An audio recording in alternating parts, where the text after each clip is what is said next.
चे आविष्कार आहेत. तर माणसातल्या समतेचं हे सर्वश्रेष्ठ समर्थन आहे. सर्वांमध्ये तेच एक ईश्वरी चैतन्य आहे. ते प्रत्येकामधून प्रकट वेगवेगळ्या पद्धतीने होतं.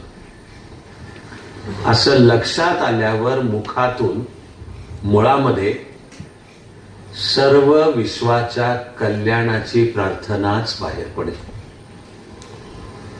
की जर हे आहे हे सर्व विश्व आणि हा देहामध्ये बांधलेला हा जो कोणी मी आहे हा माझा देह आहे, पण त्यातला जो मी आहे तो मुळी व्यक्ती, समाज, निसर्ग, ईश्वर सगळे एकरूपच आहे असं जाणवेल तेवढी ही प्रार्थना प्रगट होईल की सर्व विश्वाचं कल्याण होईल. जीवनाच्या प्रवासामध्ये जेव्हा किंवा ते मला भावलं तेव्हापासून मी ही प्रार्थना माझ्या वैयक्तिक जीवनाची सुद्धा सर्वात मूलभूत प्रार्थना म्हणून स्वीकारलंय. तिचे काळजीपूर्वक बसवलेले मराठी शब्द आहेत. सर्वांना सर्व काळ सर्व शुभेच्छा.